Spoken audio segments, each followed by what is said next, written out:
Assalamualaikum warahmatullahi wabarakatuh.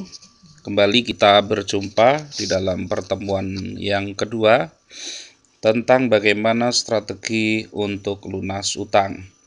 Nah, kita pada kesempatan kali ini kita akan membahas kenapa banyak orang sulit untuk lepas dari utang. Nah, ini adalah materi yang saya padatkan, di mana kita tidak terlalu panjang lebar ya. Saya tidak menjelaskan seperti di seminar yang tentunya penjelasannya sangat panjang. Ini kita akan langsung masuk kepada materi ya, di mana kenapa orang sulit lepas dari utang. Karena kebanyakan orang ketika memiliki utang tentu keinginannya adalah segera lunas utang. Tapi pertanyaannya adalah kenapa dari sekian banyak orang yang ingin lepas dari hutang, hanya sedikit dari mereka itu yang benar-benar akhirnya lunas hutang. Nah, di sini kita akan lihat ya di sini bahwa ada beberapa faktor kenapa banyak orang yang sulit untuk lepas dari utang. Ya, di sini di antaranya adalah berpikir bahwa uang adalah satu-satunya solusi. Jadi banyak orang berpikir uang adalah satu-satunya solusi untuk bisa lunas utang. Kemudian ada yang mendahulukan utang dibanding keluarga, terus kemudian belum pantas untuk lunas utang, tidak memiliki komitmen yang kuat, masalahnya besar tapi solusi kecil, serta selalu berfokus pada masalah bukan pada solusi. Oke, kita akan bahas satu persatu poin-poin yang tadi sudah saya sampaikan. Yang pertama, berpikir bahwa uang adalah satu-satunya solusi. Nah, kebanyakan orang berpikir solusi lunas utang adalah jika kita punya uang yang lebih besar, lebih banyak dari utang kita, maka kita bisa lunas utang. Tapi tahukah Anda, jika Anda masih menganggap uang adalah satu-satunya solusi, maka misal saja seandainya ini ya, ada orang yang datang melunasi utang Anda, saya yakin hanya dalam waktu singkat Anda akan memiliki utang yang jauh lebih besar, jauh lebih banyak dari sebelumnya. Kenapa? Karena mindsetnya belum dibangun, pola pikirnya belum dibangun. Ini yang sangat penting di dalam memahami tentang utang.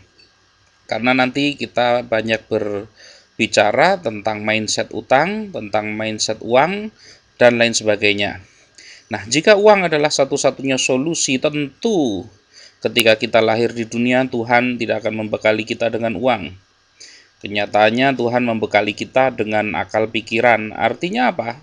Artinya setiap persoalan yang ada pada diri kita, yang sedang kita alami, yang sedang kita hadapi, pasti bisa kita pecahkan dengan akal pikiran.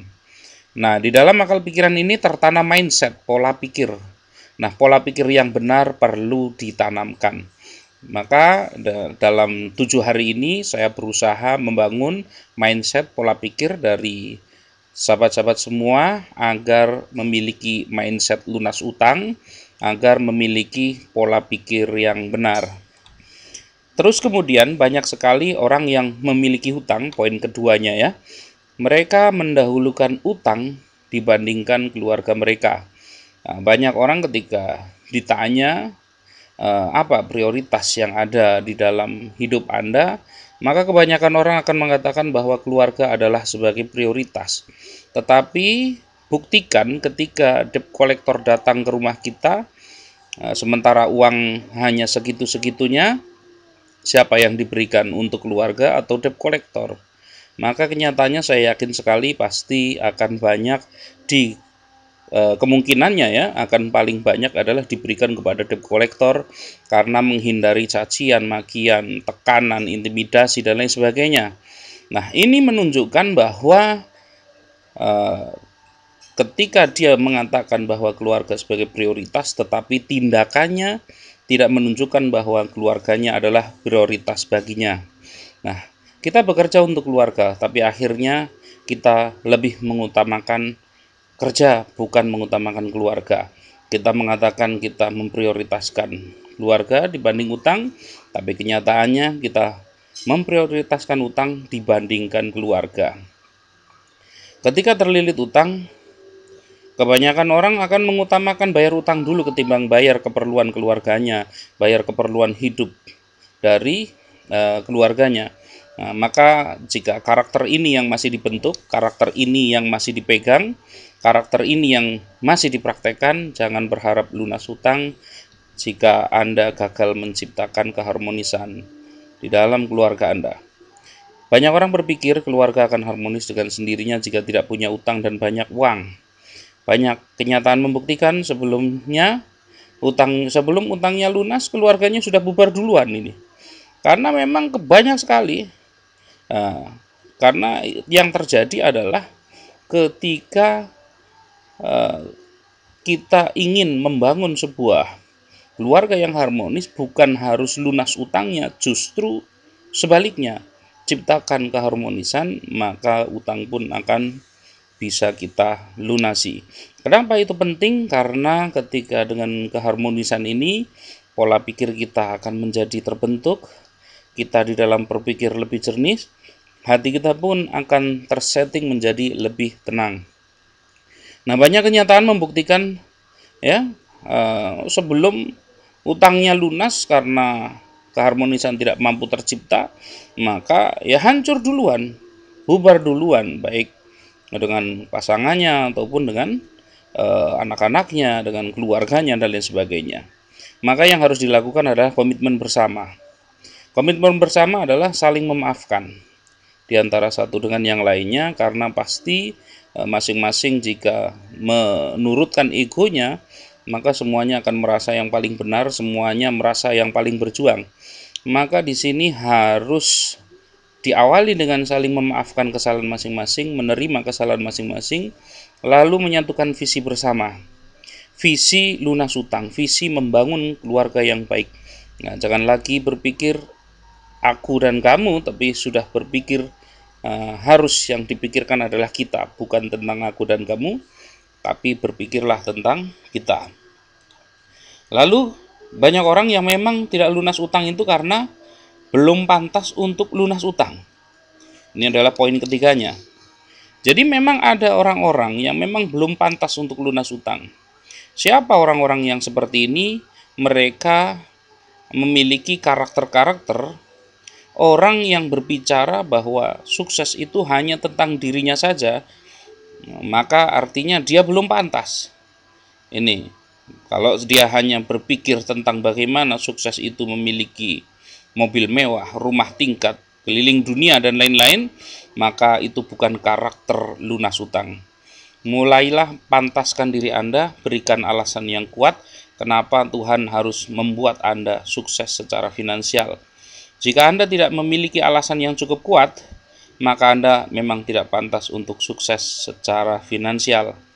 Pemantasan diri bisa dilakukan dengan dua cara, yaitu secara religius dan secara sosial. Secara religius dengan kita banyak beribadah kepada Tuhan, dan secara sosial adalah dengan kita membantu orang lain dari berbagai macam kesulitan. Itu adalah karakter utama untuk kita modal lunas utang. Jadi itu karakter yang harus kita miliki. Berapa banyak waktu yang Anda luangkan untuk memikirkan orang lain, masyarakat, memikirkan terjadinya ketimpangan sosial, dan lain-lain di sekitar Anda setiap hari? Apakah jangan-jangan kita nggak pernah memikirkan itu? Jangan-jangan kita nggak pernah meluangkan waktu untuk memikirkan masyarakat di sekitar kita.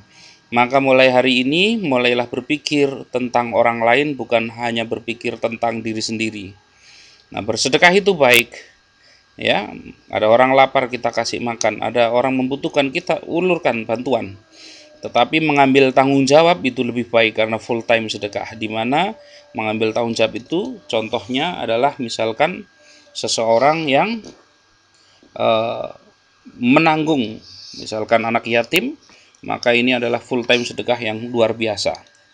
Nah, ketika bagi Anda yang muslim, berapa rakaat sholat duha Anda dan keluarga setiap hari? Berapa banyak Anda dan keluarga baca Quran, taklim, pengajian setiap minggunya?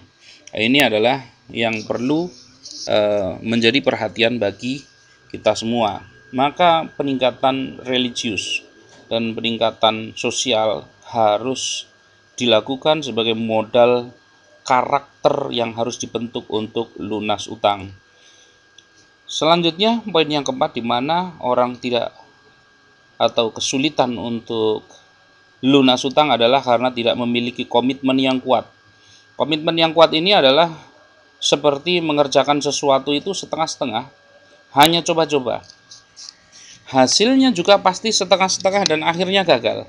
Sama dengan Anda ketika mendengarkan bimbingan ini atau mengikuti bimbingan ini, maka ketika apa yang saya sampaikan hanya diterima setengah-setengah, hanya sekedar kepingin tahu materinya apa, dan Anda malas untuk mempraktekkan atau hanya setengah-setengah di dalam praktek, maka dipastikan hasilnya akan gagal. Maka karakter yang harus dibangun kembali adalah bagi seseorang yang ingin lunas utangnya adalah dengan membangun komitmen yang kuat. Nah, selalu kembali ke awal lagi, sedangkan upaya sebelumnya belum menghasilkan secara maksimal. Ini penyakit. Jadi ada orang itu seperti ikut di dalam perlombaan. Ketika dia sudah start, belum mencapai finish, dia kemudian mengikuti perlombaan yang lain dari start lagi, belum mencapai finish, dia mengulangi perlombaan yang lainnya lagi. Ini adalah karakter yang sangat buruk, di mana kita seringkali ketika membangun suatu usaha, membangun suatu upaya, belum dengan kekuatan yang maksimal, belum dengan daya upaya yang paling mampu kita keluarkan, ternyata kita sudah menyerah, kemudian kita mencoba cara yang lainnya. Sebenarnya bukan berapa banyak cara yang Anda perlukan, tetapi yang terpenting adalah satu cara, tetapi Anda maksimalkan, tidak setengah-setengah, tidak coba-coba, tetapi yakini, lakukan, dan terus lakukan hingga berhasil. Nah, maka kemudian mudah putus asa dan pesimistis. Ini juga banyak orang-orang tipe putus asa dan pesimistis. Mereka yang mudah putus asa, baru berupaya sedikit, sudah berhenti, merasa kalau bakal tidak berhasil. Ini juga adalah karakter yang akan mengikis kemampuan kita. Karakter yang akan menghilangkan potensi terbaik kita. Maka jika ingin Anda mudah untuk lunas utang, maka hilangkan mentalitas mudah putus asa dan mentalitas pesimistis. Lalu kemudian mau hasilnya cepat tapi tidak mau proses. Ini adalah sesuatu yang konyol, di mana banyak orang ingin cepat lunas utang tetapi tidak mau prosesnya, tidak mau mengikuti. Katakanlah ketika di dalam bimbingan ini tidak mau mengikuti dari awal, katakanlah bimbingan yang sudah dilakukan. Ini adalah hal yang sangat penting untuk sahabat-sahabat semua pahami dan pelajari. Selanjutnya, untuk masalah yang besar, solusi kecil. Nah, ini adalah sesuatu yang sangat penting sekali untuk sahabat-sahabat semua pelajari, di mana banyak orang masalahnya besar tetapi solusi yang dipikirkan itu kecil. Contohnya apa? Contohnya adalah ketika misalkan utangnya itu adalah anggaplah angsurannya itu 10 juta. Angsuran 10 juta kok dia berpikir mau jualan katakanlah jualan jajanan yang hasil maksimalnya 1 juta. Maka ketika dia bekerja keras pagi, siang, sore, malam, hasilnya 1 juta atau mentok 1,5 juta, tentu tidak akan mampu untuk menyelesaikan masalahnya. Maka untuk lunas utang, masalah yang besar dibutuhkan solusi yang besar. Nah, bagaimana hasil atau bagaimanakah usaha yang bisa dilakukan supaya kita bisa menyelesaikan persoalan yang besar? Bagaimana caranya kita mengetahui potensi dari suatu solusi? Apakah potensi solusi itu lebih besar dari permasalahan kita? Maka akan kita bahas di dalam pertemuan berikutnya. Nah, semoga bermanfaat untuk sahabat-sahabat semua. Sukses, kita bertemu lagi di hari berikutnya. Terima kasih.